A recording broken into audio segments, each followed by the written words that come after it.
Ang gantimpala sa mga masunurin. Huwag kayong gagawa ng mga Diyos-Diyosan katulad ng mga inukit na imahen, mga alaalang bato, o batong may larawan para sambahin, dahil ako ang Panginoon na inyong Diyos. Sundin ninyo ang ipinapagawa ko sa inyo sa araw ng pamamahinga, at igalang ninyo ang lugar na pinagsasambahan ninyo sa akin. Ako ang Panginoon. Kung susundin ninyo ang aking mga tuntunin at mga utos, pauulanin ko sa inyong lugar sa tamang panahon, para umani ng sagana ang lupain ninyo at mamunga ng marami ang mga punong kahoy. Kaya gigiik kayo ng mga butil hanggang sa panahon ng pamimitas ng ubas. At ang pamimitas naman ng ubas ay magpapatuloy hanggang sa panahon ng paghahasik.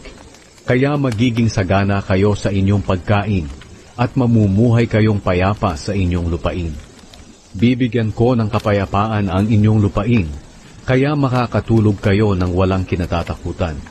Palalayasin ko ang mababangis na hayop sa inyong lugar, at walang kalaban na sasalakay sa inyo. Kayo ang sasalakay sa inyong mga kalaban, at papatayin ninyo sila.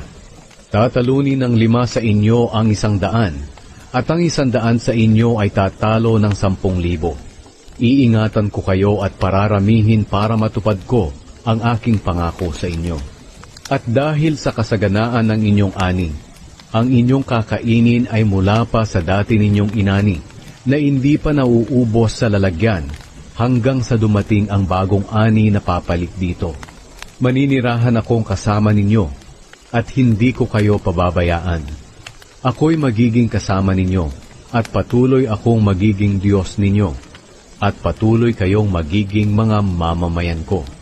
Ako ang Panginoon na inyong Diyos na naglabas sa inyo sa Ehipto, para huwag na kayong maging mga alipin ng mga taga-Ehipto. Pinalaya ko na kayo, kaya wala na kayong dapat ikahiya.